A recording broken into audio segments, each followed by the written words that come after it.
me what you see when you look at me.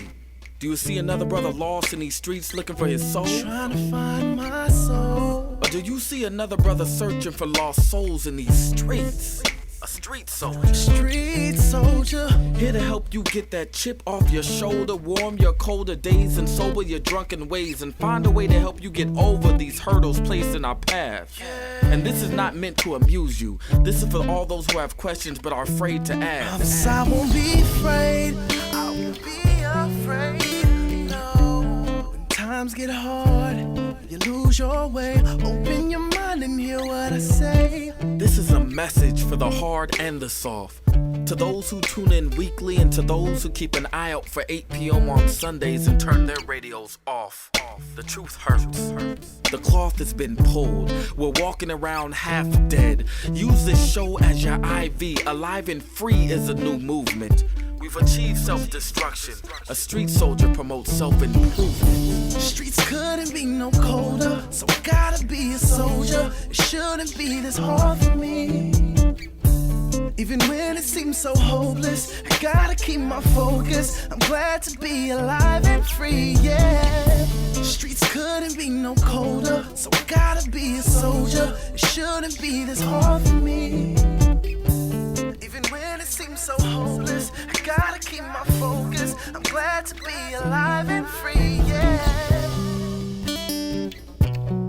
Good evening, ladies and gentlemen. It's Phil Mike filling in for Lady Estelle. And we are keeping you alive and free. This is Street Soldier doing it for the last 30 plus years. And now, without any further ado, our host, Dr. Joseph E. Marshall. Thank you, Phil Mike. Good evening, everyone. Good evening, everyone. Thank you for being here with us one more time. Alive and Free, Street Soldiers Radio on the air. And you know what we do. We, in a very violent world, do everything we can to stop the violence. And it ain't easy, boy. It ain't easy. It's not easy at all. Stuff keeps happening. But we know that if, we're going to give you the good stuff right here. And if you listen and apply what we're talking about, despite everything else that goes on around you, there's a good chance that you can stay alive, unharmed by violence, and free from incarceration. Where I want to begin, I got so much I got to begin, but listen, I got to ask Fillmore, you watching March Madness? You watching any of the basketball? A little bit. Okay, a little bit. All right. All right. It's actually pretty good. It's always good. Well, yes. It's usually always good. Yes. It's I watched a bit today, didn't get to watch too much yesterday, but games are very competitive on both sides. Men's tournament, women's tournament. Yes. I'll say one thing. Dawn Staley in South Carolina look like they're gonna just roll over everything and everybody on the women's side. And the men's side, it's gonna be some good stuff. So yeah. You bet. You do pools, you bet a little bit. You do. I didn't do nothing for the March Madness. Okay. I don't do that. You don't do that? I don't bet on nothing. Oh. No. Sorry for you. I don't play the lottery. Okay. Okay. No, I ain't giving up my money. No. Okay. I ain't getting my money. So you wouldn't bet $1 to get $1 billion? If it was a guarantee, yeah. So you might buy some groceries and spill your beans. I might, Yeah. Yeah, but at least I have the groceries. With Okay. that, I ain't having nothing. Gotcha. Yeah. All right. I don't know about that logic, Doc. Well, it's mine. I feel it. And how are you? Everything good? Good. We painted eggs this weekend, which Nice. means, Easter's hands get coming up. stained for about 3 days, and Evelyn will be going to school with green hands, and I'm okay with it because we got some yummy eggs to eat. We had egg salad breakfast. It's good. You know that the whole Easter thing is a lot of fun when you got kids. It's a lot of fun. Your family ever do that family thing where they painted the eggs and went back and My mom it's handled easier that. now. It's much easier now. What they do now, because I need to ask my daughter what they do now, because I don't do that. But then we had the Yeah. pot and they had to do all that, and then people I ain't just know what cared I'm about talking the about. basket. Huh? I just cared about the basket. Oh, you just care about the basket. Yeah. No eggs. by No the way. eggs. No eggs in my basket. No eggs in your basket. Just a bunch of candy. All candy. All candy. Yes, sir. All right. All right. Is the Soul there? Want to say hello? Soul, I'm okay. here. I'm remembering Well, the let's time see. when Something else I want to say. I know he's coming in. Lady E is somewhere out there. We hope she'll join. what's up, Doc? Hey, what's up, my man? How you doing? Oh, I'm good. Hey, you still give up something for Lent? You remember when you would? Did you still do all that? No, I ain't done that Yeah, in a I long haven't time, either. actually. Yeah, What about you? yeah, I haven't either. No, you know, when I was, I grew up going to Catholic school, and I was Yes. really into, Oh, yeah. I was a Catholic.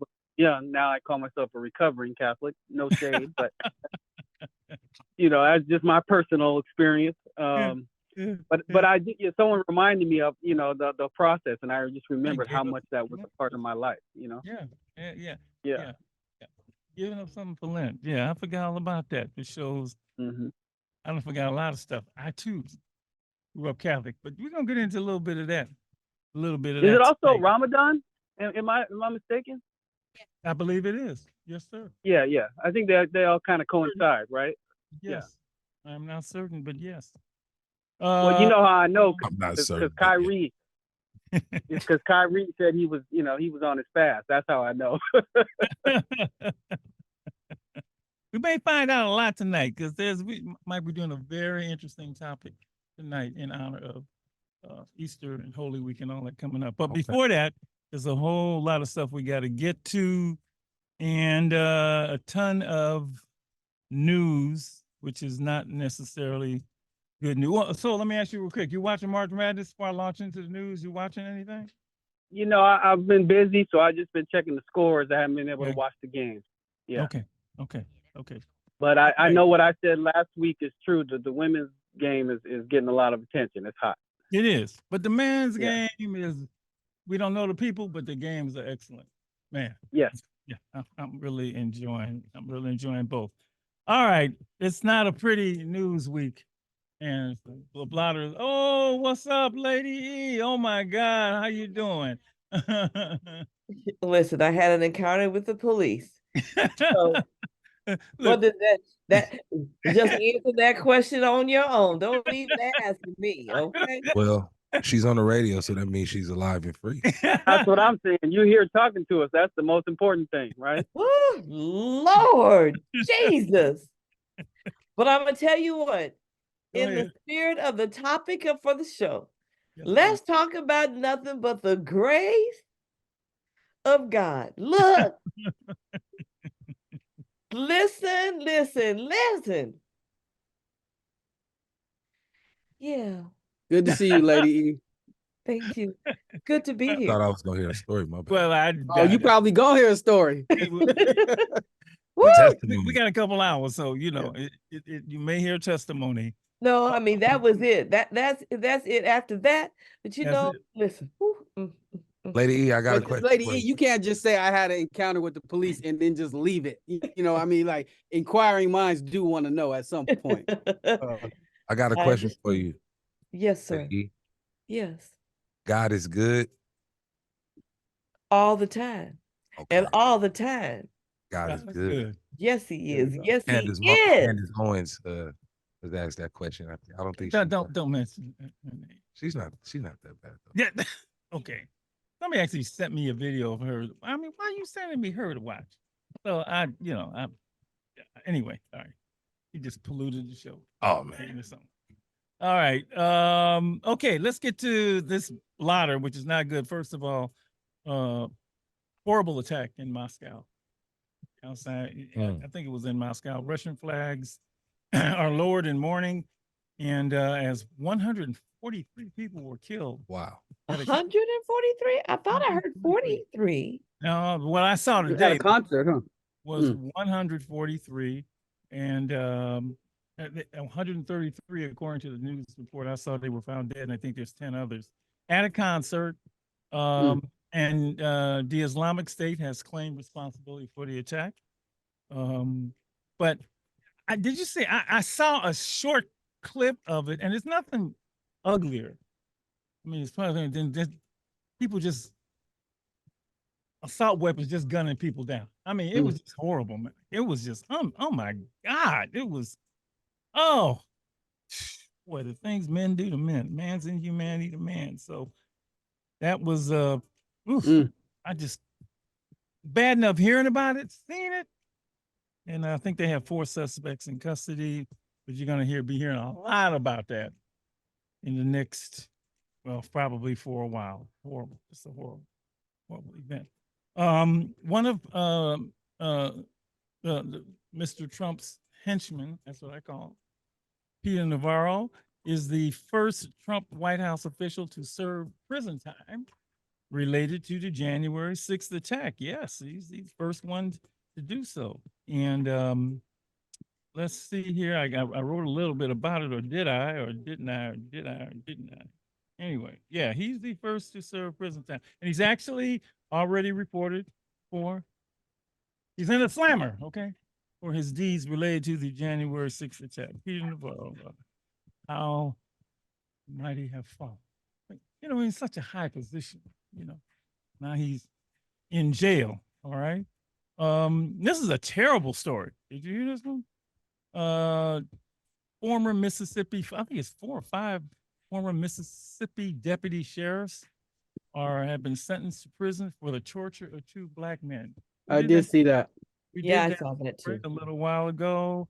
When it actually happened, the Goon Squad is which they were called, right? And they were sentenced to prison for the torture of 2 black men. And let's see if I can get the names here.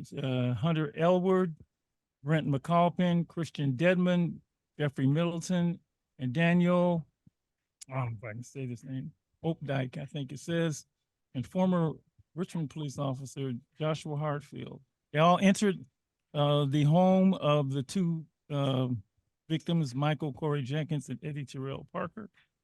And somebody called them and said, you know, they were at the home of a white woman, and so they came in, the Goon Squad, and decided, I guess that wasn't cool. They told the men to stay out of Rankin County and go back to Jackson, to their side of the river. Lady E, does that sound like 1860 or 1960 or 2021? They proceeded to then handcuff, kick, waterboard, and taser the 2 men and attempted to sexually assault them? Oh my God. During the torture, 2 of the officers repeatedly hurled racial slurs at them. And then the torture lasted, listen to this, Mike, nearly 2 hours. And then they put a gun in Mr. Jenkins' mouth and shot him in Shot him in the mouth. Yeah. Shot him in the mouth. Yes. His injuries include a lacerated tongue and broken jaw, and he still has trouble speaking and eating. So they're all giving sentences ranging, I think it's 25, 30, 40 years. It changed because they were sentencing them every day. And they're going to be gone for a while. And it's just a Goon Squad.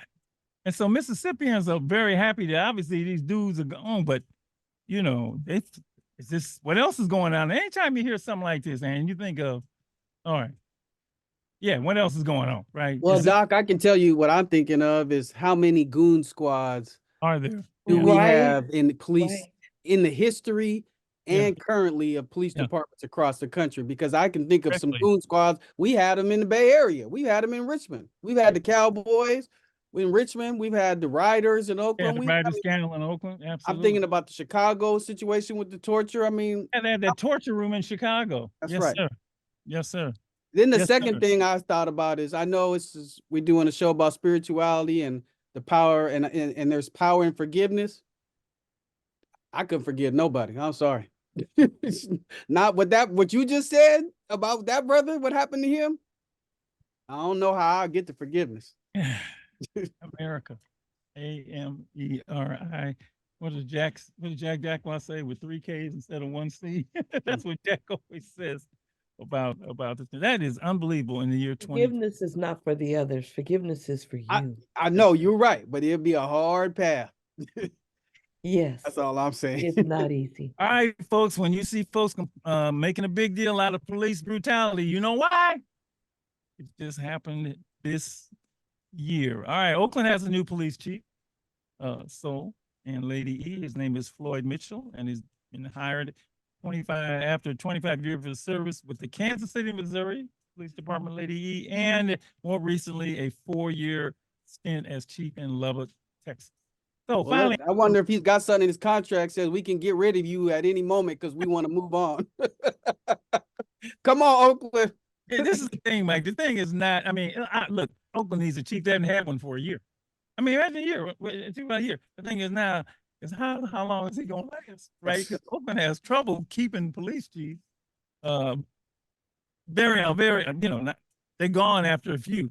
So good luck, Chief Mitchell. Yeah, do a great job. The city needs you.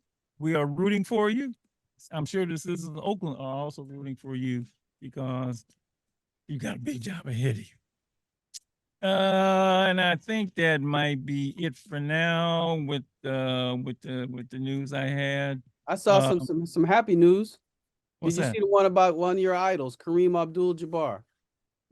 No, I didn't. Great Kareem Abdul-Jabbar. He sold his NBA championship rings and other, memorabilia he had for $2.8 million.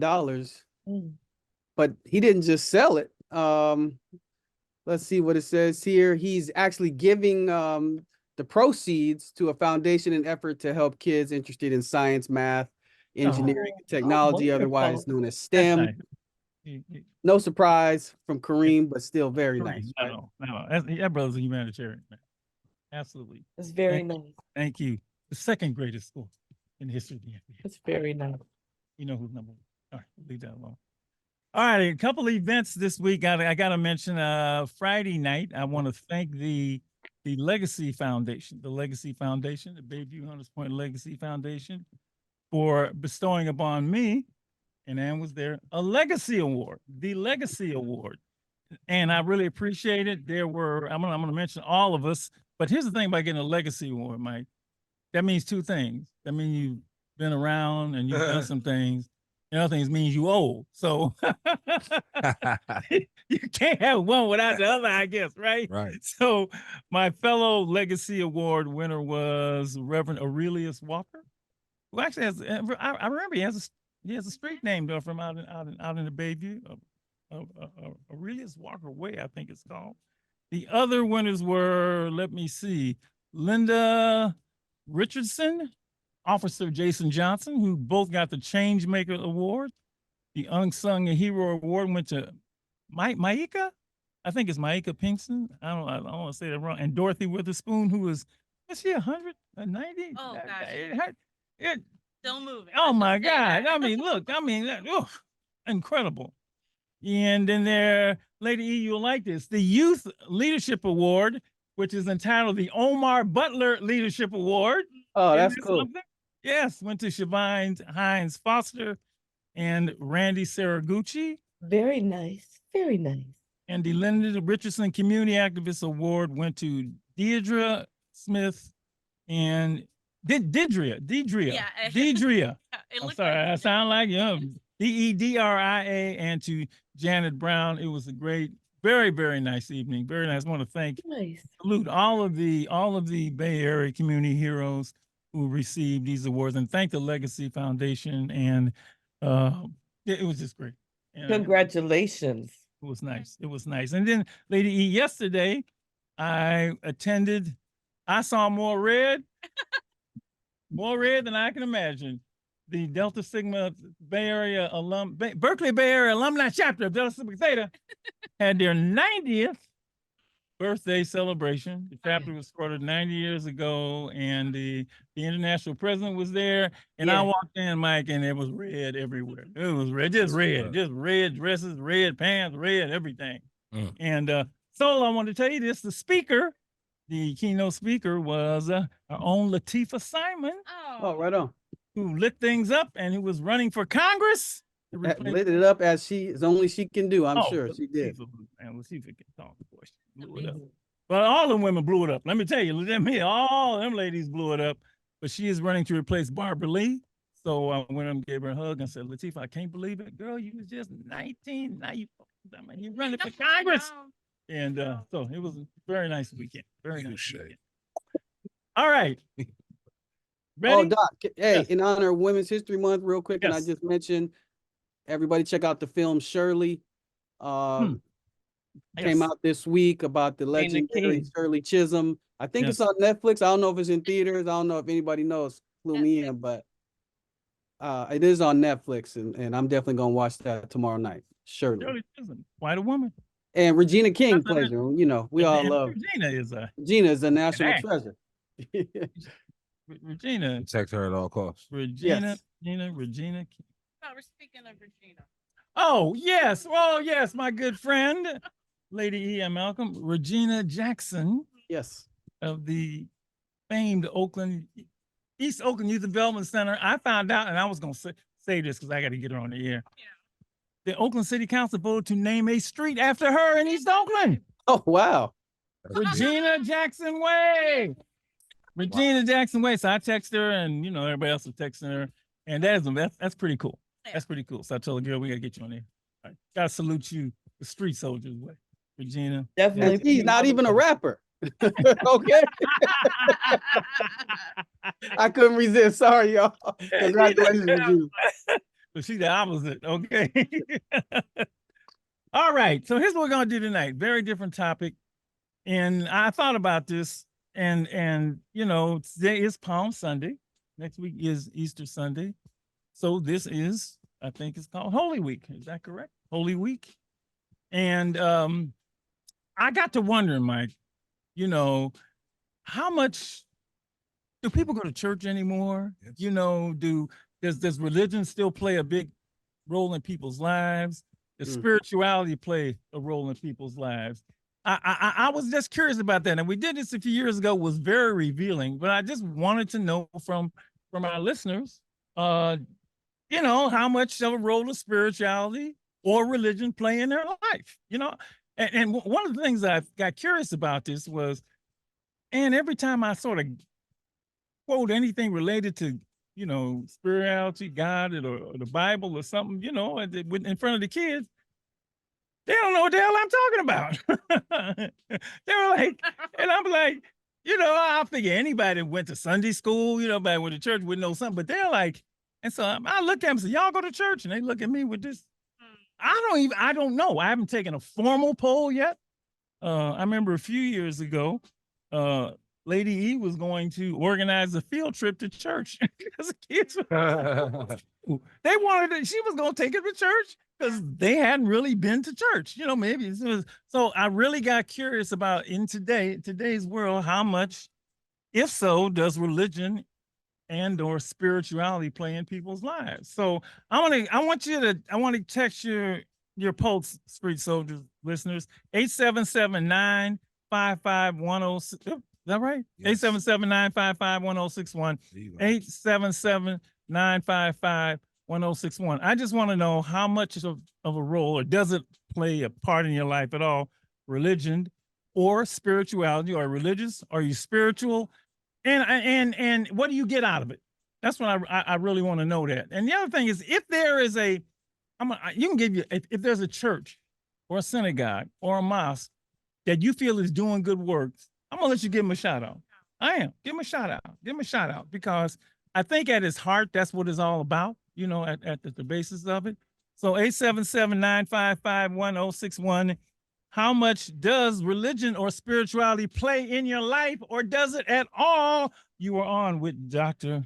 Marshall, Lady E, and the Street Soldiers. Go right ahead. Hey, to make sure. Okay, you can hear me. Yes, I just wanted to reflect back on the question: do religion play a big part, or do people still go to church? Yeah, I'm curious. So I go to church still, but I go to the Church of God of Christ. Mm-hmm. So since the pandemic, we haven't really went back to our church home, but we still do church like through Zoom and on the phone call. Mm-hmm. I'm kind of a younger woman, which I'm 33, and I have a daughter that's 11. So I try to really make sure that she kind of have church in her life, understand like how to pray, and kind of to understand like a little bit of what church is about. Like, me growing up, looking for a church home, I kind of went to a lot of churches on my own. as a kid to find like the best church for me. And I kind of found my church pastor on my street, like where I lived at back in a time when I was a little younger. So that particular pastor kind of like enlightened me and taught me a lot of things, you know, about God, about Jesus, about different things. Yeah. So to me, spirituality, religion, church definitely play a big part of my life. What do you get out of it? What does that's not a harsh question, but what does it do for you personally? So it does different things. For me, I get different understandings out of life, Okay. different things that I'm going through. So it's different things that talk about in church kind of reflects back into my life. Okay. So different things that the pastor talk about kind of help me like throughout my life or touch different things within my spirit. So Okay. to me, I get a lot of different knowledge and understanding out of things that my preacher preach about. Thank you. Thank you so much for sharing. Thank you. I appreciate that. I really do. You're getting out of it, a lot out of it. That's a good reason to continue going. 877-955-1061. Are you religious? Are you spiritual? Are you both? And what do you get out of it?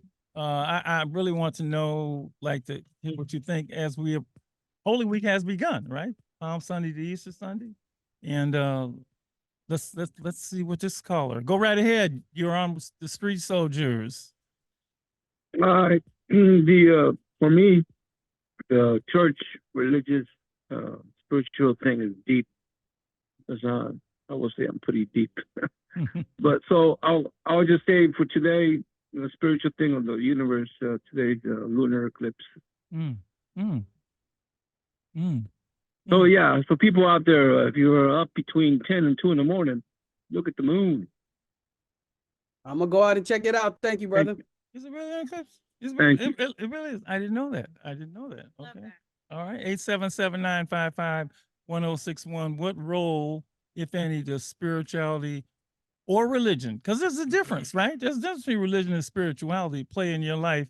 What do you get out of it? And if there's a church, a synagogue, a mosque that you feel is, I would say, doing good work, please let us know. You are on the air with the Street Soldiers. Go right ahead. All right, 877-955. Hey, turn that down. Can you turn on the radio? Yeah. Spirituality or religion. Turn down the radio. We had to let them go. 877-955-1061. Call us back. And when you call, please have your radio down so we won't get the feedback. Yes. All right. Thank you, Dr. Marshall. Go right ahead. You're on Street Soldiers. Hi, it's Leslie. I'm from San Francisco. Turn down the radio, please. Thank you. Okay. What role does religion or spirituality play in your life? And tell us about that. Okay, as far as spiritual, what I'm going through, when I go to church, I hear everything that I'm going through. They talk about it. So I feel the spirit in church. In the church. Yeah. Is it okay to say what church you go to? I go to Holy Missionary Baptist Church in San Francisco. So you feel that, I mean, it does you, obviously you said that, a lot of good. Yes.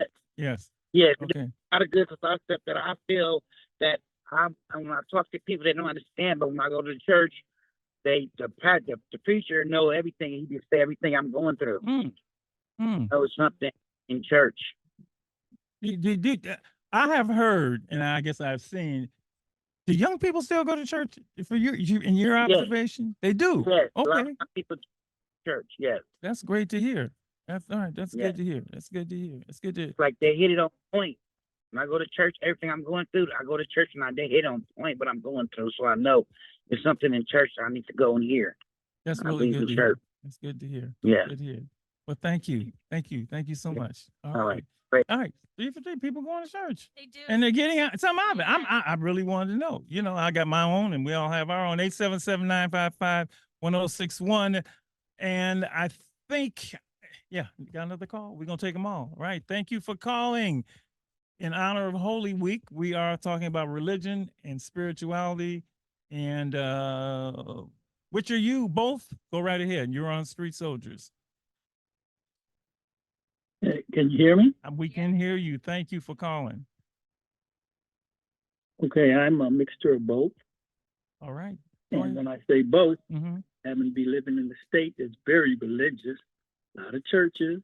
But I believe that they have a sense of spirituality. So I listen to the messages. Oh, of course, the choirs are always good. I know this voice. I know this voice. You know who this is, Mike? And so this is my brother. and tell him where you calling from, just to let you know the range of street soldiers. Tell them where you calling from. I'm in Greenville, South Carolina. Wow. Go And ahead, there are a Jerry, number man. of Thanks for churches. calling, man. Number of churches, right. Now you're in the South now, there's nothing but churches, but yeah, I like Every to corner. both answer. And it's go with that because I know you so, but they don't. So start again with that. I think that's very deep. Well, I think I say both because I think there's spirituality that are within the churches, the religious doctrines of churches. But I don't the principles of what they're teaching. Yeah. And so I apply the principles of what they're teaching instead of the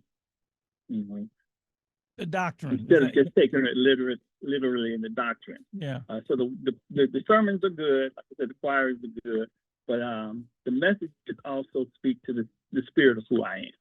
And then I get to use it the way I think it's appropriate to uplift my folks. Yeah, I know in the past, I'm not revealing too much. You've been a youth pastor, youth minister at one time when you were back here. And if I also know that you've traveled to Africa, and as with me, a lot of that has influenced you also. Can you say something about that? Well, I always think about what were we before we came, or what religion, what spirituality did we have before we were enslaved into this country. So going back to the motherland, you get a sense of what the spirituality that they had before we came here. Wow. Although Africa has been quite indoctrinated with religious principles, but you do get a sense of how they're connected with the spirit. Our ancestors, those who came before us, the responsibility that we have for those who come after us, for doing things for the greater good for folks. So and that's when I got that there, and I think a lot of it came from when I went into the slave dungeons, and I sat there where our ancestors had been captured and placed in a dungeon, and were there 6 months before the slave ship came, and then took them across. You get a sense of the spirit of our people talking to you. Yeah. Wow. Everybody who's done that has said that, being in those slave dungeons, has said that you can feel, literally feel, and even hear the voices and the spirits. That's spirits of the of our ancestors. And they say spirits of the living dead. Yeah. Thanks, man. Thanks for calling. That's my baby brother. No problem. Best basketball player ever saw. That's my brother. Hey, Jerry. You know the word. Hey, Jerry, it's good to hear your voice. Well, thank you. And who said that? Lady Estelle. Lady Estelle. Oh, and everybody's talking about your book. Oh, yes. Yeah, we will have to get you a book. Oh, no, you can buy it on Amazon now, right? That's right. Oh yeah, she big that's time. right. We have a hard time. Order my copy. We have a hard time getting catching up with her now. She's a big time. You know what, Dr. Marshall, don't even start. You don't have to catch up with her physically. Her spirit is within her. All right. My brother know what to say. Thanks, Jerry. All right, man. Talk to you soon. Take All care. right. I like that. Bye-bye. 877-955-1061. Are you religious? Are you spiritual? And what role does it play in your life? And is there a difference? Got a call? No. Oh, okay. I remember when my 6-year-old asked me how God was created. And And I was like, oh, Miss Estelle, Yeah. I text Miss Estelle right away about that one. Yeah. And I try to be very open and honest and explain, like I was like, there's a big bang, and then there's spirituality, and then I was like, I don't know, but we're gonna pray, we're gonna say thank you, and listen to your intuition, and yeah, I think life could be complicated in a way. But saying, and the tough thing talking about this, and I think we're able to do it, is there's two things that will get you in trouble with folks having an argument: politics and religion, right? So politics is coming up, and we know how divisive it is right now. But we're trying to have a civil conversation, and we think we can do it about religion and spirituality. Hey, please Hello? turn on your radio. Just turn down your radio and we can talk. All right. Thank you for giving us a call. Religion and spirituality, which are you, or both, and what role does it play in your life? Well, I was raised Jehovah's Witness. However, as I grew up, became more spiritual. When I found out how deep spirituality is the root of all religion, it was interesting how it accommodated those who created it. Speaking of different religions, then I started looking into what Bob Marley was speaking about, one love. Yeah. It's very important Yeah. to know where we came from and who we are. Yeah. And as I start to grow and learn more and practice more spiritual techniques, I learned more about hoodoo and voodoo. So, we were taught that was demon work. Don't do that. That's correct. Stay away from it. But I noticed that a lot of people who were enslaved, who came over here, who were brought over here, were able to not only learn about Jesus, but they tapped into source through who they really are and where they came from. And some of them didn't know it. So just like your brother just said about the living dead, it's really serious about tapping into who we are and realizing our own power. Because the good book does say what's last will be first, what's first will be last. One thing I notice about spirituality is not doctrine based. I don't think. At least my concept of it isn't. With me, it's not. There's not a set of, tenets and rules and yeah. It's is that what it is for you? Because when I talk about being spiritual, I'm not talking about a doctrine.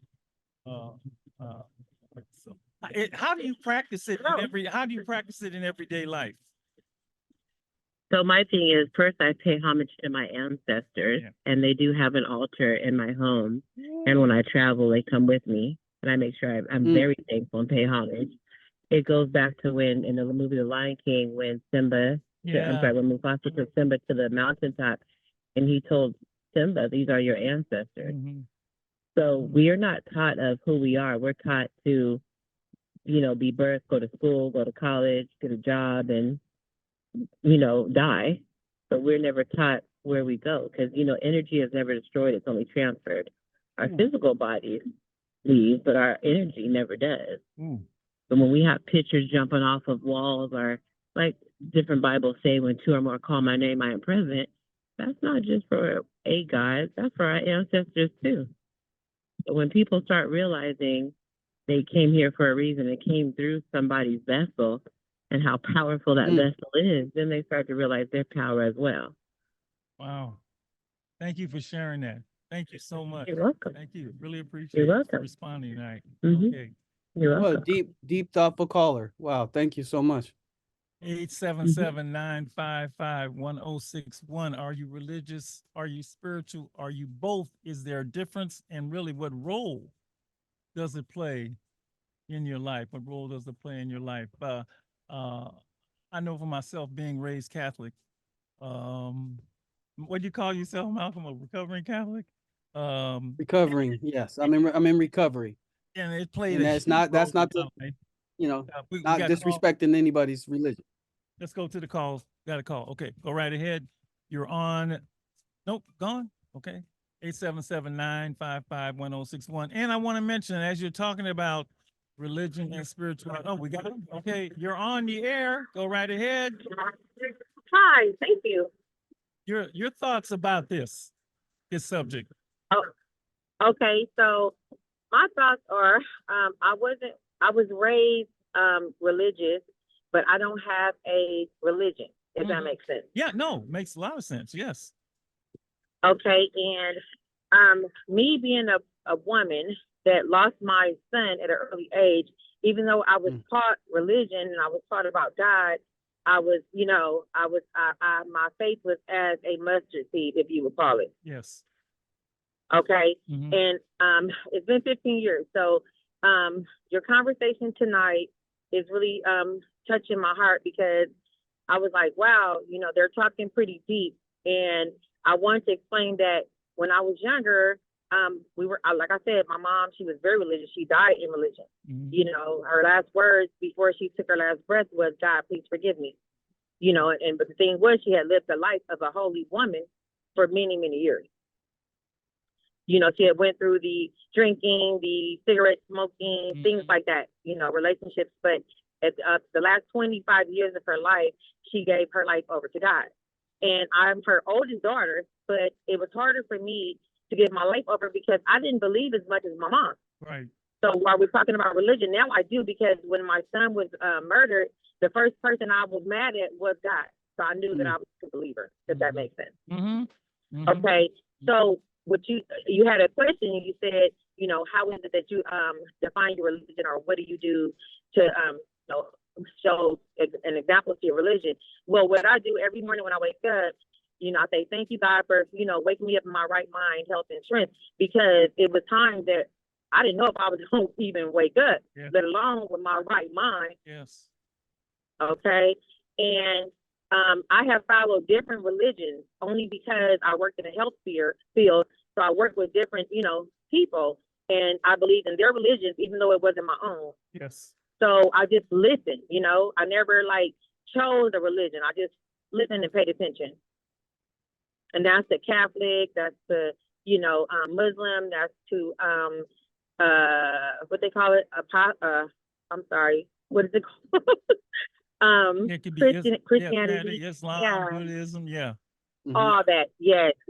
And now living as a 51-year-old woman, I still choose not to choose a religion, if that makes sense. I believe in God. That makes, see, that works for you. That works for you.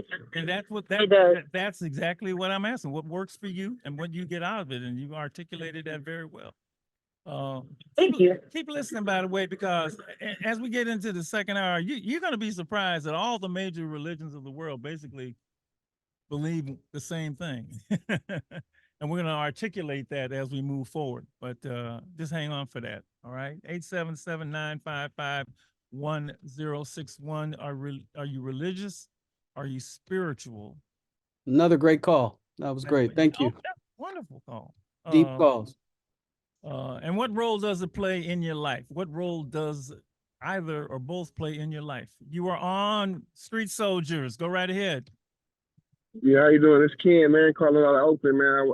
I'm spiritual and I'm religious, right? Yes, brother. I grew up as a kid in church with my granny. We went to Webb Street Baptist Church when I was a kid. I'm 47 years old now, and I believe in God. I lost my mom like 2 years ago, so I do fishing therapy. So I go fishing every time I get a chance to, and I take care of my kids, and I take them out there to get them, kids stressed too. You know what I mean? Yes. So I try to get my kids out there and let them, get out there and go fish and let your stress off too, you know what I mean?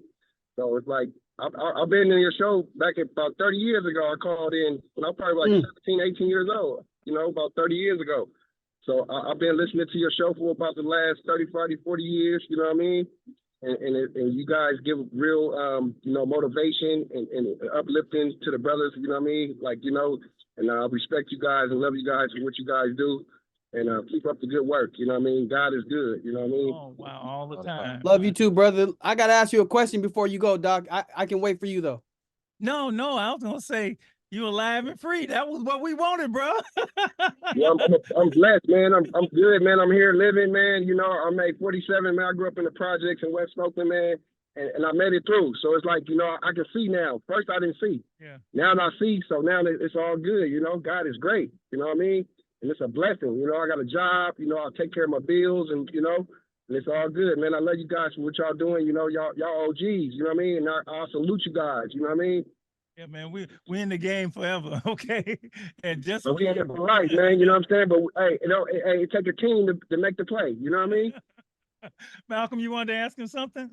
Brother, I got to ask you, top 3 fishing spots in the Bay Area, okay? Tell me where I need to be this summer. Give me your top 3. Hey, I just went today. I'm coming back right now. Go to Paradise Beach in Marin County. Paradise Beach here. They got striper, perch, halibut, shark, whatever you want, and you gonna catch my it. language, brother. You know what I mean? Okay. And then you go to go out to the deltas out there, Oakley. Yes, sir. Yes, sir. Delta all day. Yep. Hey, my fishing thing is Westbound Fishing 1000 on Instagram. So follow me, and I give up tips. I'm trying to get my YouTube thing going. So I bring in people off the streets. Like gunshot victims. Like my son got shot when he was 12. It's been 20 years. He's going to be 32. So I'll be taking them, trying to get him fishing and stuff. But it's 20 years. He got shot when a kid. So I got to uplift him, and I got to keep him motivated. You know what I mean? So give us the Instagram one more time. Together, man. Yeah. Give the Instagram one more time. Go right ahead. Westbound Fishing 1000. Okay, brother. I'll find you. Thank you, my man. Thank you. I'm sorry. Oh, that's okay. Another call. All right, go right ahead. Oh man. Well, I'm excited. The phone hung up, so I had to call back. Well, my name is Angelique Page, and my son's name is Vernon, and we talked about this earlier. But what I wanted to say is that I teach kids. I work with kids because of my son's murder. I work with kids with my nonprofit, and I do not exclude God. Okay. Because they need to know about it. Yeah. And I know a lot of parents, some parents might not, understand that or approve of that, but you got to keep God in everything you do. Yes. Thank you. Thank you so much. Thank you so much. All right. 877-955. We got time for a few more calls. 877-955-1061. Yep, you got it. Okay. And some people say nature is God. Yeah. You ever read about John Muir? I never read about him, but I know who he is. Yeah, he's pretty interesting. Yeah. What have you learned about John? Well, he just figured he felt that the true to really experience God is not by reading the Bible, but by going into nature.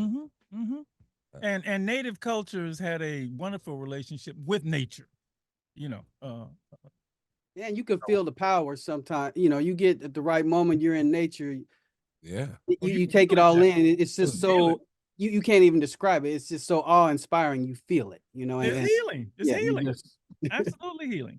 I call. We got one last caller. All right, go right ahead. You're on Street Soldiers. Hey. This is Jamila out of San Francisco. Yes.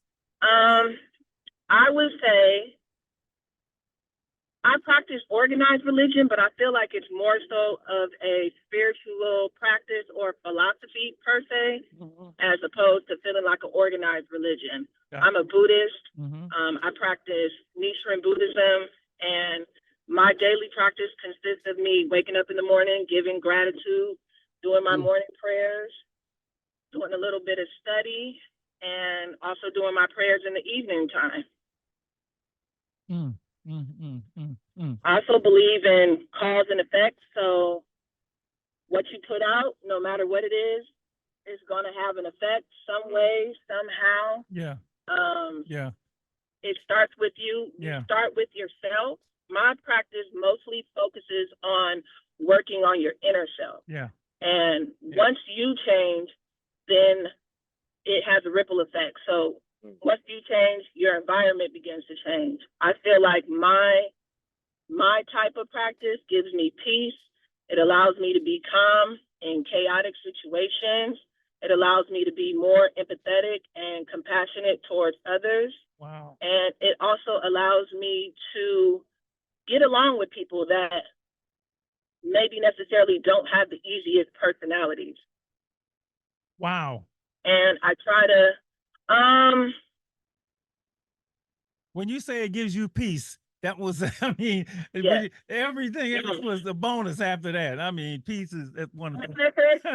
Well, especially in a crazy world, being able to have peace is just wonderful, wonderful, wonderful. Thank you. Yeah, it's the ultimate. Absolutely. We got to run.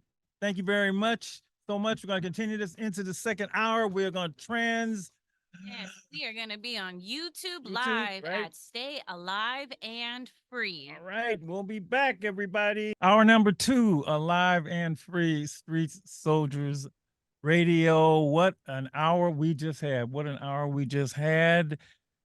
We've been talking about religion and spirituality in reference to or in honor of, I can say that, of Holy Week. Today was Palm Sunday.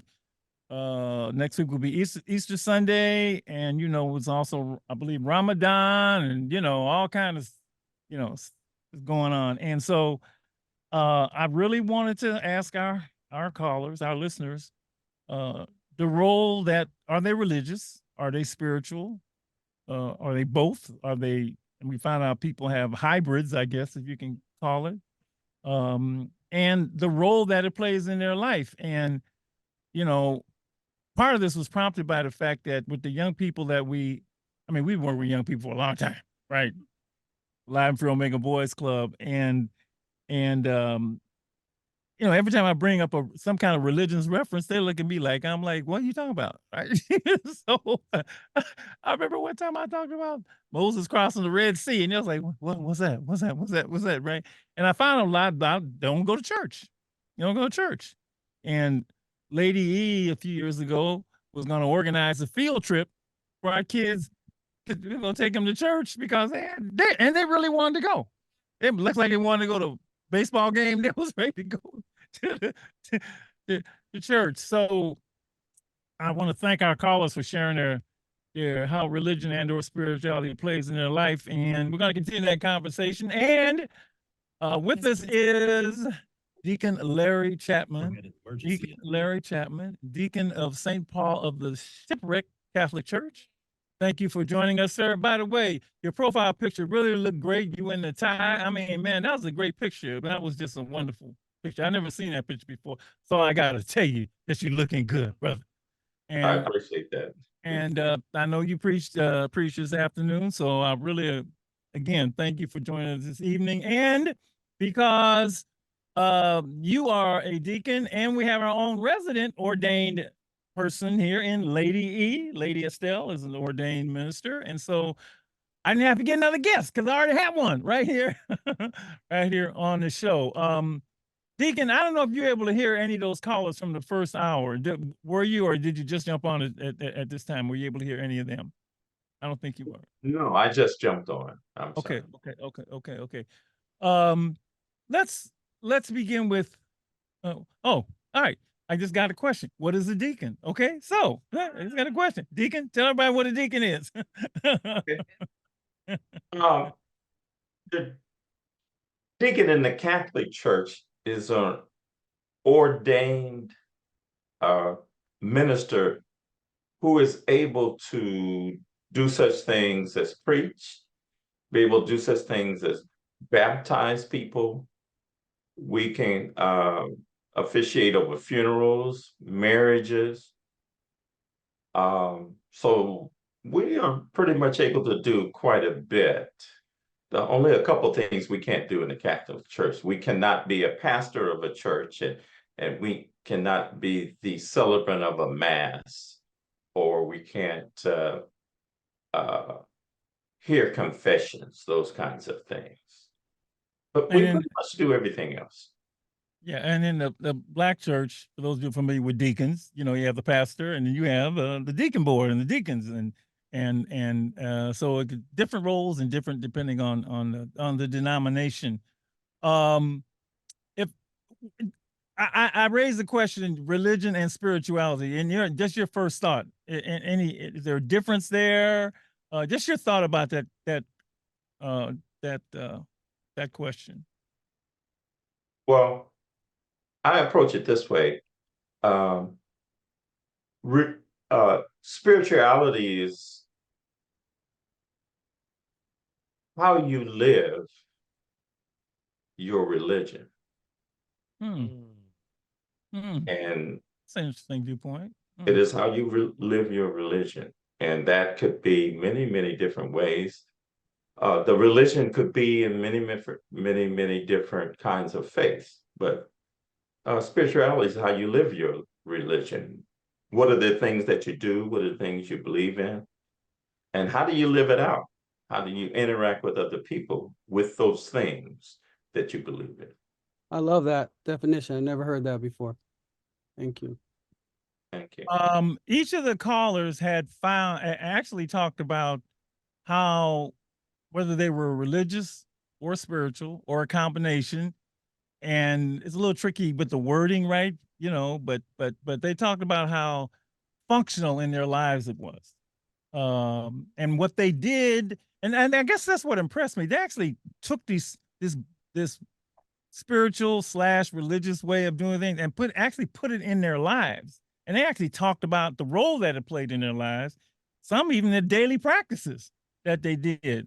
So I just thought that was marvelous. There wasn't any, so often religion is about, my religion is better than your religion, and my religion is the only way. And in fact, let me just, I can get into this now. Some of the greatest wars in the history of the world are religious wars. And so that always stymied me. And we're talking about a deity, right? Somewhere in here. But that somehow, I don't know, you want to say when man got hold of it, it's bloodshed. It's bloodshed. And I think for a lot of people for some people it's been a turnoff. And I don't know if we'll ever get away from that. But is it a question, Deacon, to you? And I don't know. I want to ask Lady Easis. Is that because people believe in their doctrine so much that it excludes others? And if you don't believe in what I believe in, you become the enemy. Is that part of it? I could never really understand it. And yeah, you got that's a tough question, but because we're we might let me use the Protestants. Let me use Catholics. I'm Catholic, right? The Protestants and Catholics in Northern Ireland, they're both Catholic, and they're both Catholic. I mean, well, one's Catholic, one's Protestant, and they're both religious, and they beating the hell out of each other, right, for years. Now, one might say, well, that's not, you could interpret that any way you want, but they did lead with I'm Catholic and I'm Protestant, and so I don't, I'm just looking at there's a lot underneath the surface. And then, I remember the Crusades when I was a kid, studying the Crusades, and that was the Muslims, the Muslims and the Arabs and the Catholics, right? And they call them the infidels, right? I mean, what the hell is going on here? I mean, maybe you shouldn't believe in nothing if it's going to cause you to want to kill somebody, right? So that has always struck me about religion. But spirituality I just never, I just didn't hear people citing spiritual practices as being in there. So that's a lot to throw at you. And Malcolm, you might comment on that. But and Deacon, we both Catholics. We have a lot of conversations about the Catholic Church. Yes. and I've always said one of the things I admire about you is that you despite all of that, you persevere to do good work, and I think that's so admirable with all that swirling around, any religion, and in this point, Catholicism, that you rise above all of that in order to do good work for people. So I am definitely complimenting you on that. Well, thank you for that, Dr. Marshall. But I'm going to use something that you always say all the time. You don't like labels. Yeah. When we place a label on something, you limit the capability of a person to function outside of that label. Yeah. Because people have already prejudged you. Let me put it this way. Spirituality is personal. Mm-hmm. It is not something that everyone can participate in that. That's your own personal feeling, your own personal way of dealing in the environment. Mm-hmm. Now, religion, I'm sad to say, is a following. Mm-hmm. And all followings are not necessarily good, because those things can lead you to do things that that conflicts with your spirituality. So you got to separate those two things. You got to say that one more Spirituality time. You got to say that one more time. I don't know if you remember what you just said, but that might help a lot of people. Okay. I've never heard it quite put that way. Well, this just comes from my own personal experiences. Yes. Spirituality is personal. It is your personal relationship with what you believe in, and how that connects you with your higher power. You can, by whatever name you want to use it, you know, Allah, God, all of those things apply to that, but that's your own personal relationship. People put it in the context of religion as a means of controlling what you do. You have the control of your spirituality as how you relate to other people in that belief. The church, any church, has precepts and concepts that are the basis for that foundation of a particular religion. And when one finds one that kind of meets whatever it is that you feel that your spirituality speaks to you, then a person more than likely will feel comfortable there. So that's why people join churches, because something is speaking to them. There's something going on there that makes them feel comfortable, makes them feel a part of whatever that is. But it's still personal, and no one can define that for you. Now, people tell me all the time, well, I just haven't found the right church. Well, you can't find the right church until you come to grips with your own spirituality. What is that is speaking within you first? And what is it saying to you? Recognizing that allows you to understand when you're being called to something. You know, that brings up a great point, because, and I'm going to talk my own experience, right? I never had a chance to be spiritual, to find any spirituality, because I was baptized when I was a kid, right? I didn't know what was going on. I'm in the church, and this is one of the first things I remember. And the church has changed. I'm going to talk about Catholic Church, right? It's changed. It has changed. I don't even know if it's so much evolved as it has changed, because I don't think there's any rationality to the evolution myself. But I remember being given this book, right? It's in the British Catechism, and it said the Catholic Church was the only true church, and it was the only way to get to heaven. So I looked at all my little partners on the block, and they weren't Catholic. I said, all my boys can't get to heaven. Why can't they go through? Now, I'm a kid, and I already got a crisis in faith, right? And I'm saying, well, how come they can't go? So I'm running around telling them, man, you got to come. I was like, but I never had a chance to get to that spiritual piece until I was much older, right? And I had to, and it came with a lot of, like, wow, I mean, it was a lot of wow in there. I'm not going to go through the whole history of the Catholic Church, but it was a lot of wow in there. And I think, doctrine does a disservice to people sometimes. It doesn't let them get to where you're talking to, what you're talking about when it comes to the spiritual piece. But I like the way you have put that.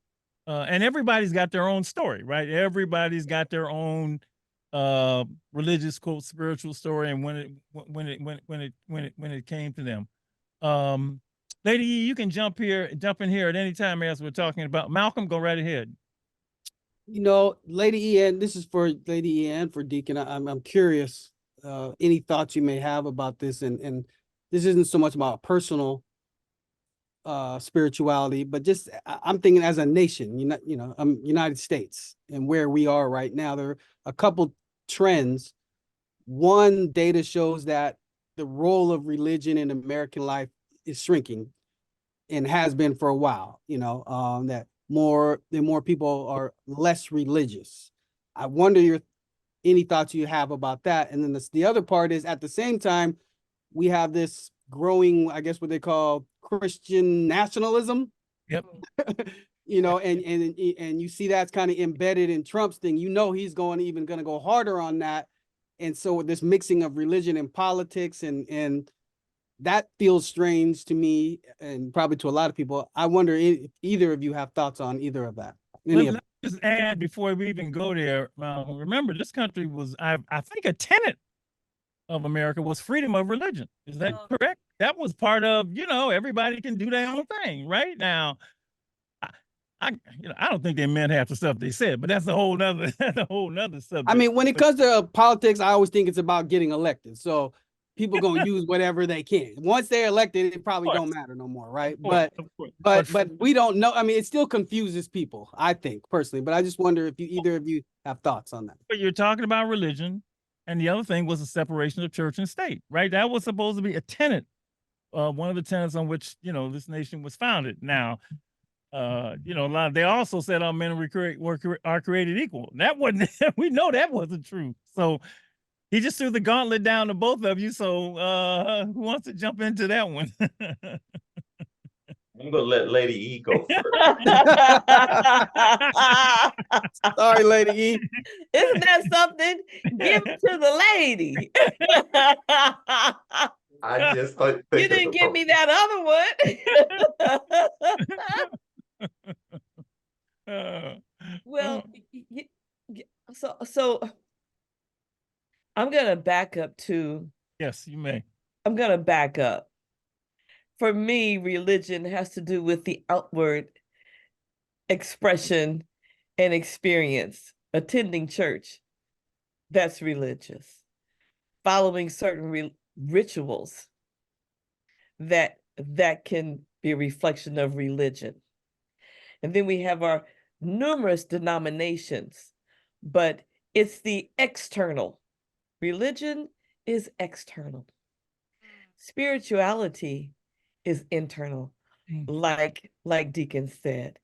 It's more focused on me and my relationship with that something in me that guides me and directs me and inspires me and encourages me and just kind of holds me and I can't explain it. And so, Dr. Marshall, when you talked about you didn't get to be spiritual, right? It's really interesting how we can see the Spirit working with and through our babies, our children. And when we see that, depending on who it is and who's seeing, when it's recognized by the one that knows who God is, and they say, well, guess what? Where do you think that came from? And so one begins to develop that relationship with that spirituality that's in them and comes through them. And it's all about that personal relationship with the divine, with the Spirit, with God, or whatever, like it's so common here, whatever it is that we need to say that just gives up, that awakens us, if you will. All right. So then we get to Christian nationalism. What is that? That to me is another term that somebody done come up with to mess with the root and the purpose of that whole. I mean, it just minimizes, manipulates, and distorts the goal, the purpose of the relationship. Christianity was about the relationship through God, through Christ, to God.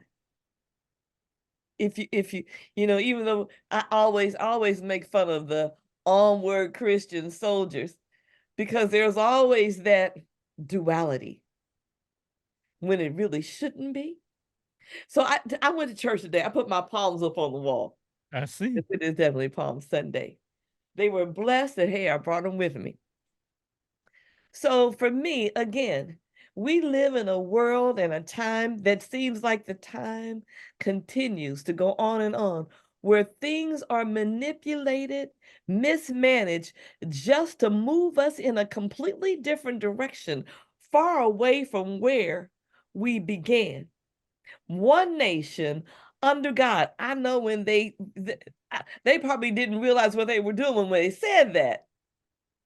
One nation under God, indivisible. Where we are today is divisible. We continue to be divided. Well, and the courage to step up and say, oh yeah, I am a God person. Yes, I know about Buddha, Muhammad, okay? I know about, hey, all of the different types of religions, and they all lead to the same place. My title is priest, and in places I'm called Reverend Deborah Estelle. I am authorized, I have the authority to officiate weddings and funerals and to do Eucharist or what do we call it in some places, the Lord's Supper, to stand in the pulpit and deliver a message and to baptize. Yes. And you know what? It's nothing but the grace of God. You know, a word came in, both of you, that I really liked. And I think the words is still there. I don't know how much, well, there was an effort, and that word was ecumenical. You remember that word, Deacon? Ecumenical, right? And it was basically, well, I remember that word, okay? And it was basically saying, no matter what our religion is,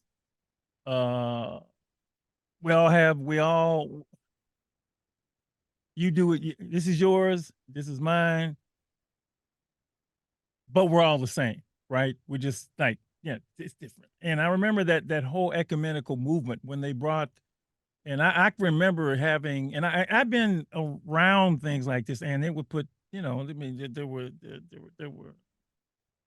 oh, I got Christians and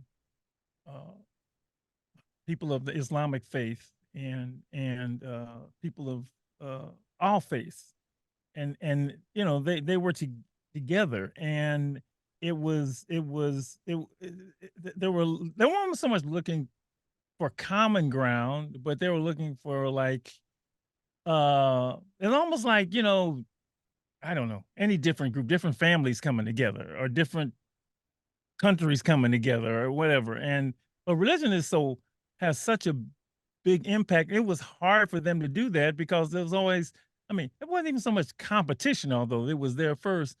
But you know, my way is the only way. My way is the true way, and I really, really like that. And they just had a, um, a march the other day of people of all faiths coming together, just saying, let's put a stop to what's going on in the Middle East. You know, 'cause look, I mean, you can have your faith, you ain't got to kill nobody, right? and and those things to me aren't done nearly enough. And I think that, to me, that's the danger of the labels. That's the danger of the labels. And I would go so far as to say, man gets in the way. Man gets in the way. Whatever word that comes out, man gets in the way, right? And because you always hear, how many times you say that people use God or a deity, you know, and to do what they want to do, right? You know, and you be saying, well, look, my God tells me to do this. Well, my God tells me to do this. My God tells me that. Well, what God you talking about? I'm the same God and you know the word, but I don't know the word.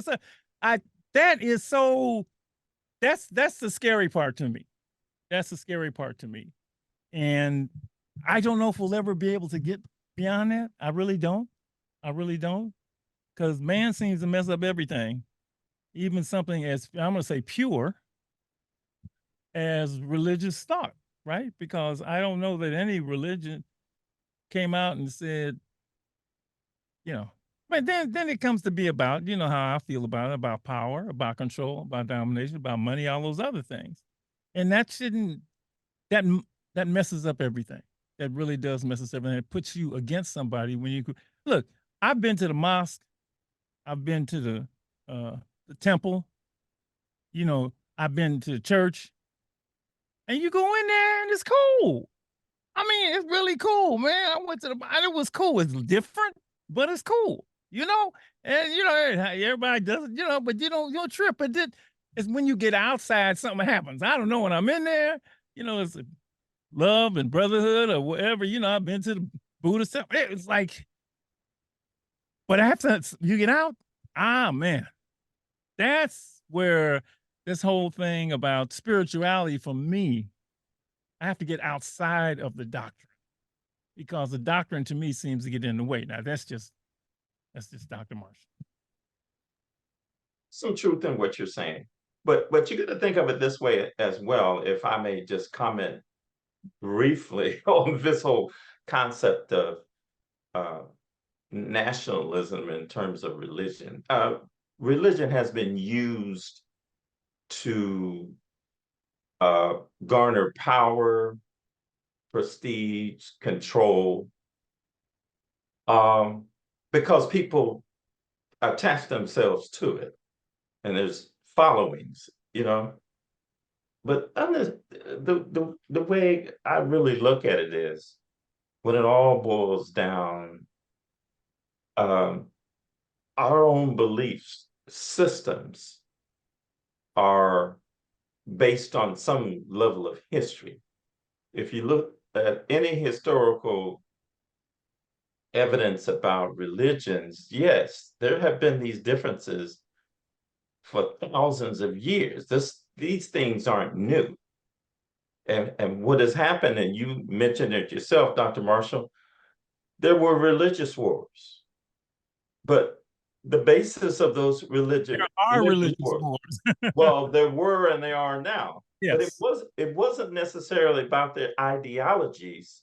It was about land and those kinds of things that occur out in the real world. How are you going to believe that you are supposed to love your neighbor when you're killing your neighbor? You can't. That's why a lot of young people say, this doesn't make any sense to us. How do you say you believe in this, but you're going out here treating everybody like they're your enemy? So it is how we live our lives. How do we live that religion?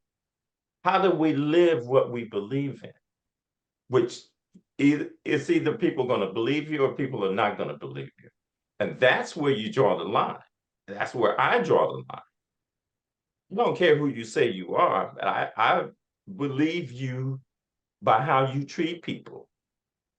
And you can't be a Christian if you're not treating people as your brother and sister or any other religion. There's a basic formula of how you should do that. So that tells me it's what you do, not what you say. And we have to be able to discern in our own lives what we're going to believe in. And what you believe in, if people are doing something different than what they say, can you connect with that? Can you really believe? Can you be a part of that? No, I don't think you can. So I tell people, you got to find a place. You got to find a group of people who believe that they should live their lives like you want to live your life. And it makes it difficult. Those are tough choices. Because in a pinch, when the going gets tough, people start changing on you. And they're looking out for themselves, and you find out, well, they're not so friendly as you thought they were. But that's on an individual basis, and it's on a collective group basis.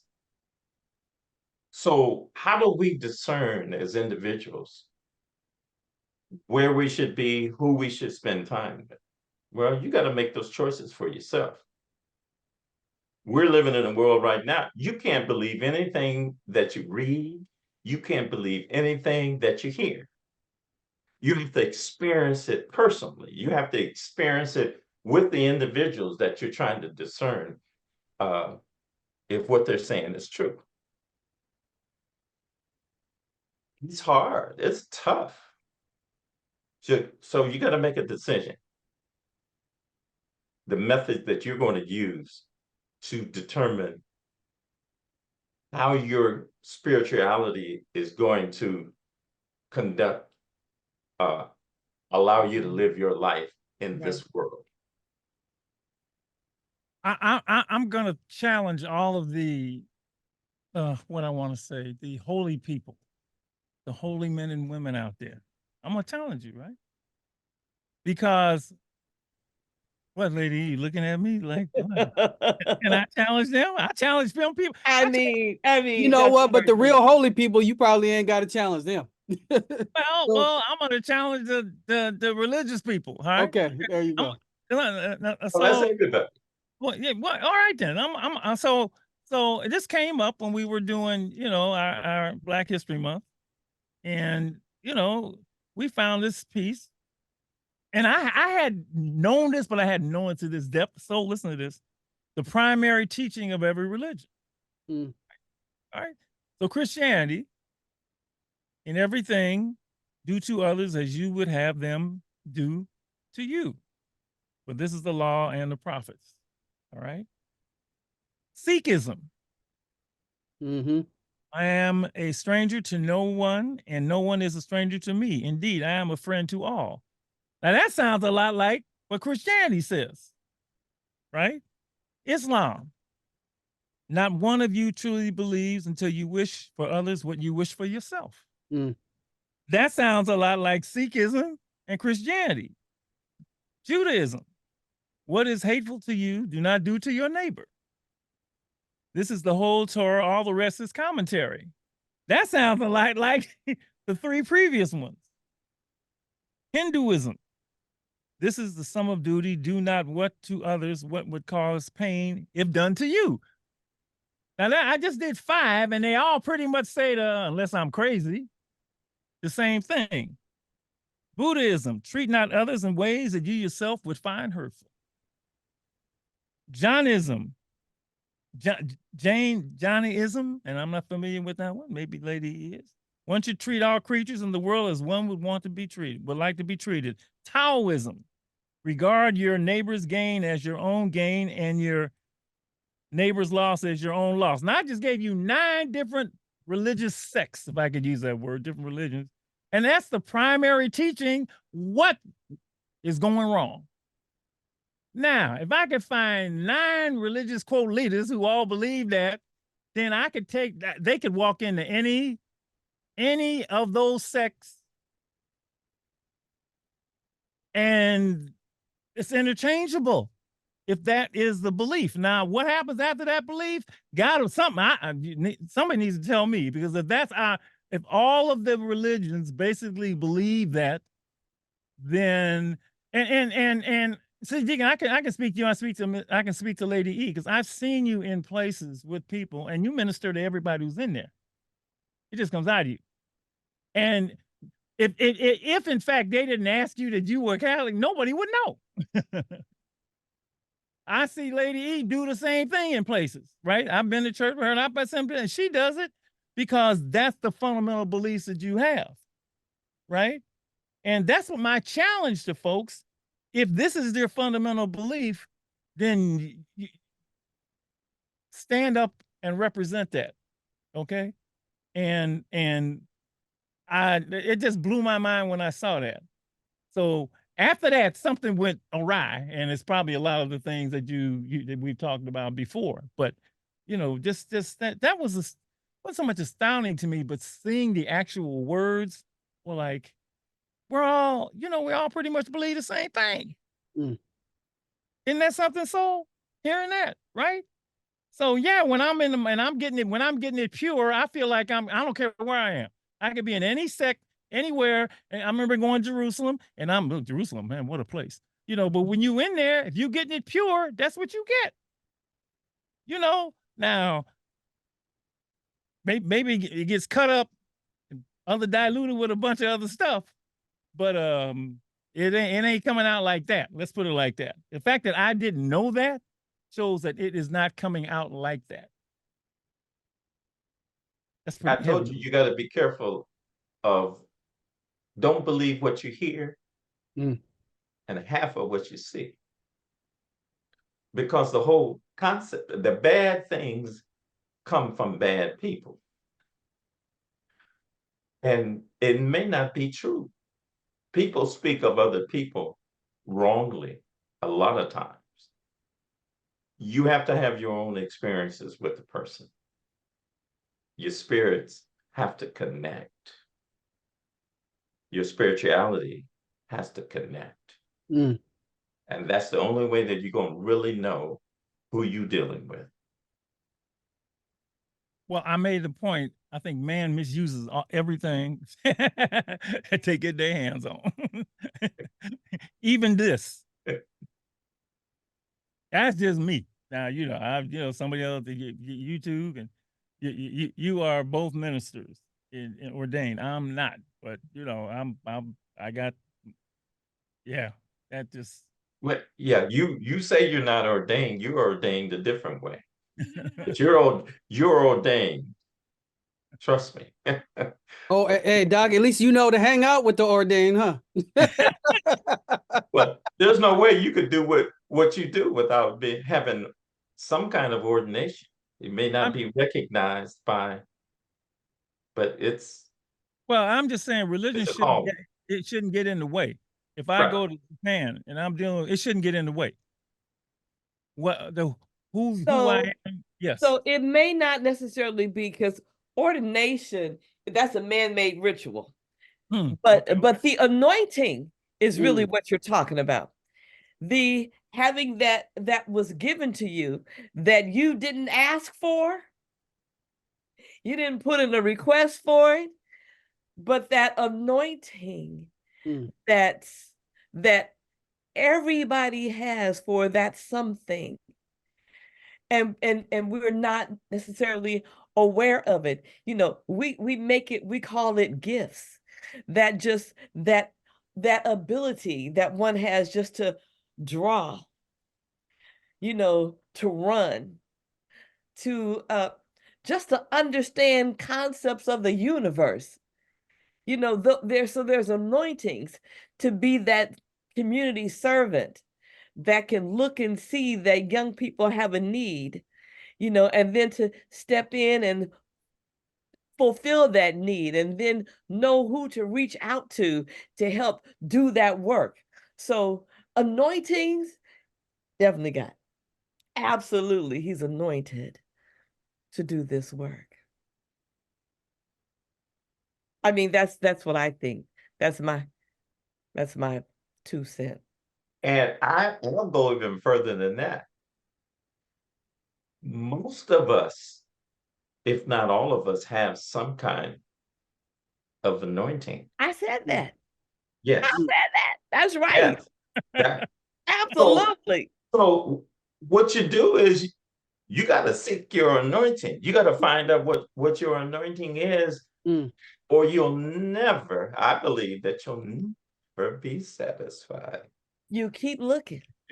And then, oh, here we go. We just not going to have this conversation between the two of us. You just keep looking for that, something that seems to be missing, and you just can't find it. You know how people looking and they research drugs and alcohol, looking for that something, you know, and then they get to church and they say, the preacher was talking to me. Well, what did he say? Did you get it and hold on to it? You know? So, yeah.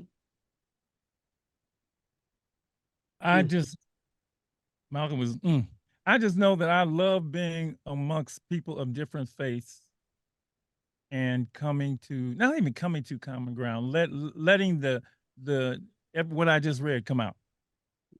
And I even got to help them let it come out. I will say that, because sometimes You know, that all the stuff they forgot what, you know, oh, this, oh, really?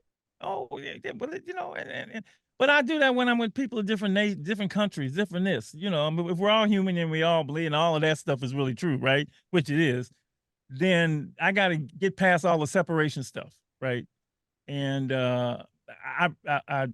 it's really a joy to do because, and I've always said it's the doctrines and the governments and everything else they get in the way. When you get the people, you know,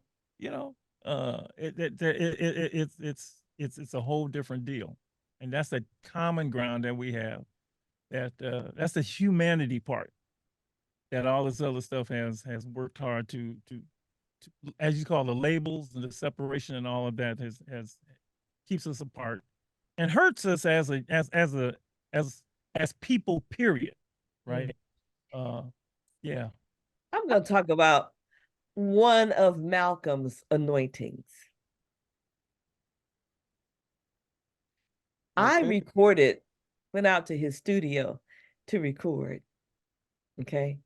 And it's not the music. Okay. Yeah, that's definitely an anointing, but that wasn't the one that wasn't it. That anointing that allowed him to get all the way inside me and cause me to sing like I didn't think I could. Come on, Mrs. Still, you can do it. How? It's like, you know, I walk out of that studio and I'm like, how did he do? I mean, you know, he just has this way. And see, for some, they would say it's a gift. No, because there's that something that comes all over me. All right, Mrs. Still, come on now.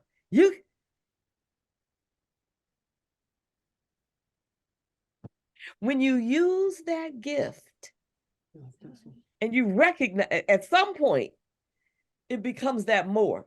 Anyway, so I'm just back to the anointing, Dr. Marshall. I hear what you're saying. It is wonderful when you're amongst a group of people that come from all walks and religious affiliations. And the commonality is, I'm not even going to say God, love for humanity. I love that you got that. I love my husband's shorts. Thank you. They're super cute. And that's the definition of God. God is love. Yeah.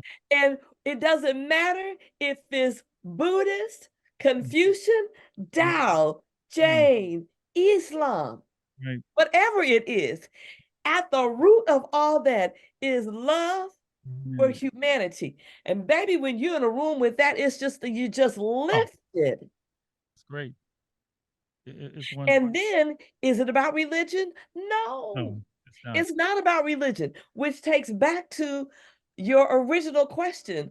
Are you religious? Are you spiritual? Both? And what is the impact? Well, I would tell you, when it is both and is led by love, everybody is lifted, changed, transformed, empowered, inspired.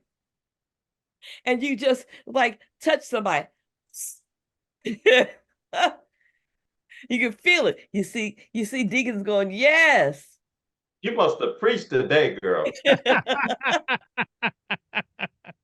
I'm just saying. Because you preaching now. I'm just saying. Yeah. So true. Yeah, and this is not surface work. This is, you know, I remember the caller said, this is a deep topic. Well, yeah, I exist in deep. I don't exist in, I mean, for me, that's just me. I don't exist in surface. You know, I can't, because the issues, these are not surface issues, right? This is stuff that the everyday life won't allow you to just reflect on, right? And sometimes when you go to church, you don't get this deep, you know. But yes, when you're in a room like that, it's absolutely, when you throw the labels out the way and the politics out the way, and you just go. I know one of the things going around the world, the two things that I coalesce with people around are food and family. And then everybody want a good meal, and everybody want to talk about their kids. You know. Sometimes you don't have to be in the room for, because I was in my son's car and the policeman was outside the door. Oh, and yeah. he looked at me and he said, "This is what I'm supposed to do." I knew it. I knew it. I knew it. This is what I'm supposed to do. But this is what I'm going to do. I'm going to let you go with the citation. I thought I was the only one having those things happen to me. Wait a minute. He looked at me. All what is on your face. I got to tell you how powerful that is, you guys.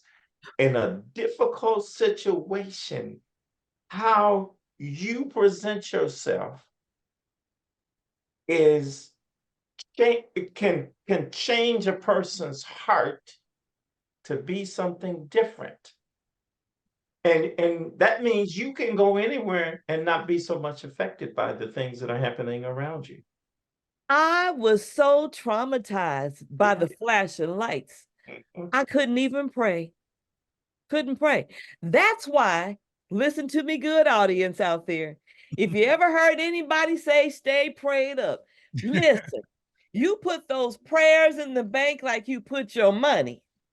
You better have some prayers waiting for you, because when the trauma shows up, now this is the sermon, you're gonna need that prayer and you can't even think to say it.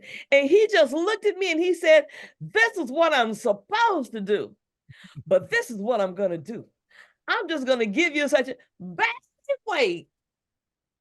They had a smile on your face. He said, "I can't leave you standing out here in the cold on the street." You know what, lady? I'm gonna say, as much as you needed that, he needed that too. Yes. Oh, he said so. People need to see that. They need to be reminded. they need to see God in each other. You know. You're so right, Malcolm. When you see it in somebody else, it changes you. You're a different person, and you almost want to do the right thing when you've been taught that that's not what you're supposed to do. Woo! By the rest of the world. I'm supposed to do. But this is what I'm gonna do. Yeah. I'm gonna give you that's spirituality, you guys. So just go ahead and go on spirituality. Spirit. To me, that's the spirit. And when the spirit is all over you like that, people see it and they respond positively. They can't do nothing but respond positive. That's why Dr. Marshall say he can go anywhere with any group of people and he can feel comfortable. And I think they what's in you, Dr. Marshall. And I think they can feel comfortable with me. Because if they can't feel comfortable with me, that's just been my experience.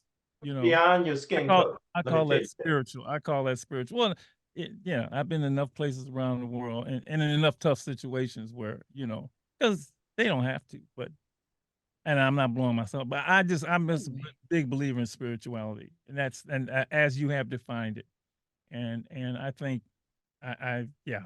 Doc, I've traveled a little bit around the world, and I mean, I know God is in me. I know God is in me. I'm aware of that. But I've seen people see it in me and come up to me and be like, stop me and be like, "Can you please pray for me?" And I'm like, who are you talking to? And they're like, "You." And I'm like, I know you can pray too. And they're like, "No, I think your prayers might be a little bit louder." And that's happened to me numerous times. And I don't think of myself as ordained in it. I mean, I'm not trained. I'm just a human being trying to find my way through. And this is part of my journey. Aren't we all? That's right. Yeah, I'm gonna remove the label. Okay. Holy. Well, if we allow ourselves to get there, and again, that's not surface stuff. None of the stuff we're talking about here is surface. I mean, who has these conversations, right? Who talks about stuff like this, right?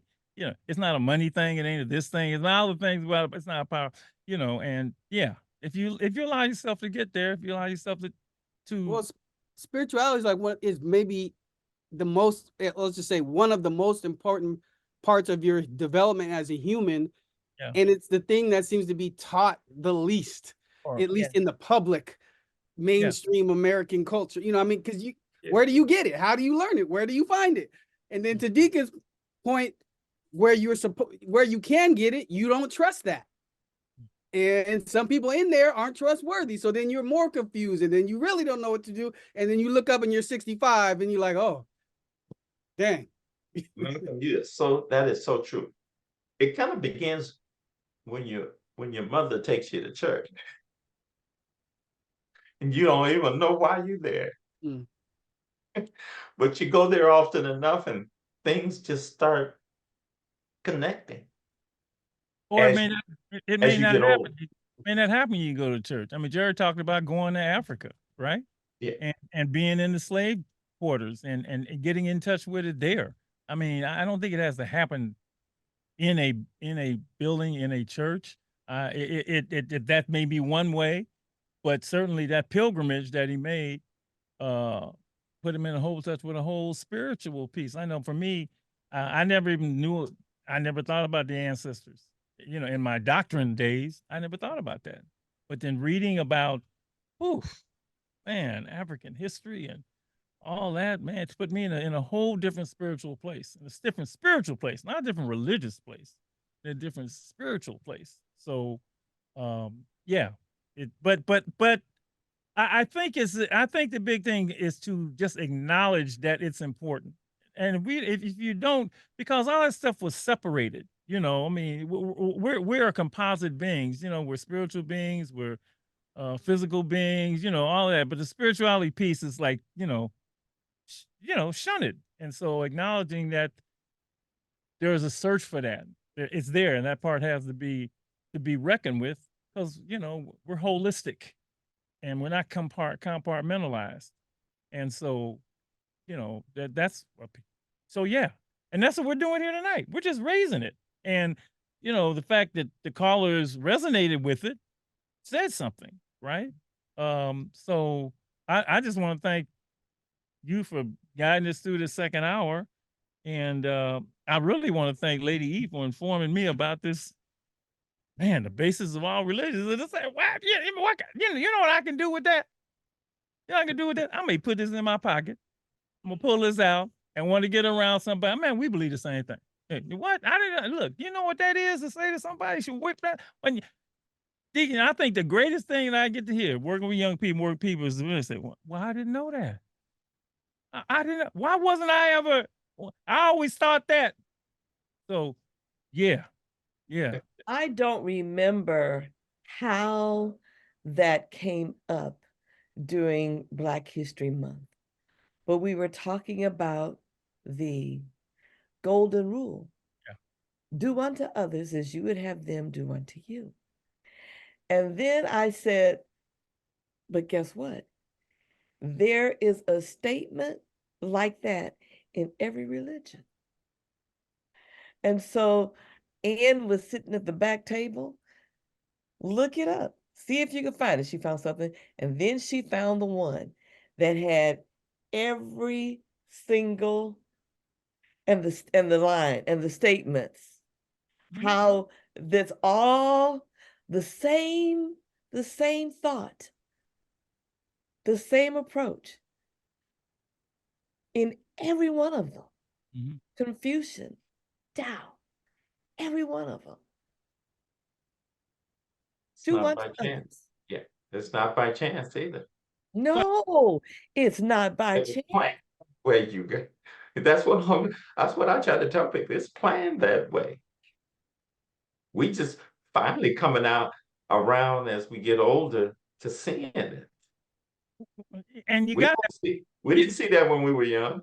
No, and the important thing, when you know it, when we say the more you know, the more you. Yeah. What you gonna do? I mean, I'm not shallow. When it comes to this, we get all this. I said, man, we're all the same anyway. Even religious, we say, hey, look, Deacon, It goes when it's in you, it's in you, right? And so, The thank kids you for were just shocked. They were like, the "What? kids were blown away. They're like, "What? What really?" What?" So Yeah. they know at an early age, you know. So it's been great. I appreciate it.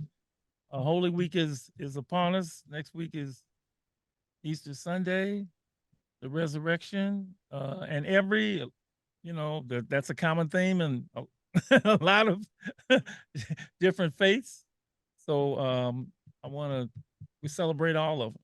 Celebrate all of them, knowing that there's a commonality in every one of these faiths. And I just want to say thank you to both of you for enlightening. And y'all good at what you do. Lady E, you always have the last word, so Well, I want to no, give I that. really don't know that I want to do I think the thing that I'm thinking, what is it that my prayer is, Lord, what is it that you want your people to know about religion and spirituality? Because both of them are important. It is important to gather together and worship and celebrate and praise and give thanks and show gratitude to the one who does what no one can do. Open your eyes, keep that blood moving. We can't do that. But you wake up and you can move and you can see and walk and hear. You got that something that you can't give it to yourself. So you say, thank you. And then we get together with other people that's so grateful. We just celebrating. Yes. Look at what God has done. Look at what he's done. Look at what, thank you. And then we stop and we listen.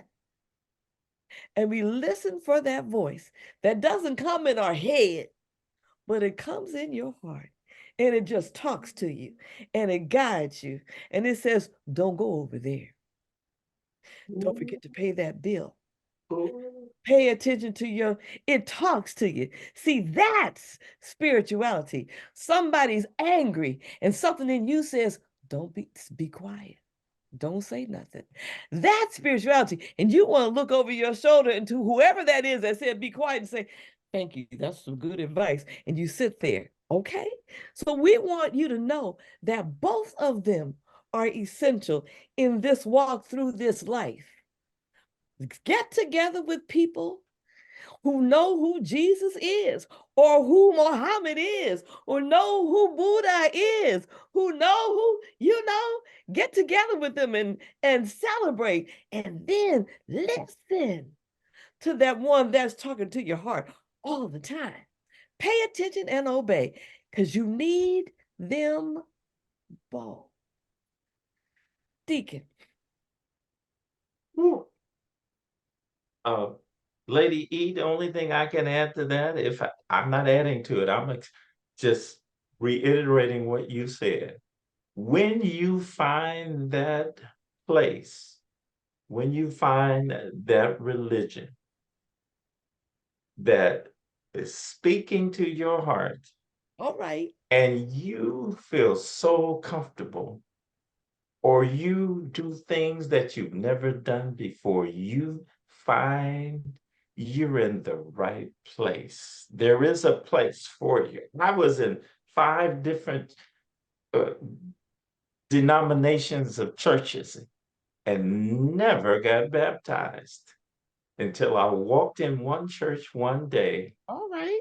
And heard something that spoke to my heart. And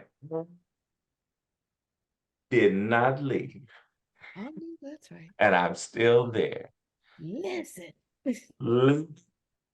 Direct your path.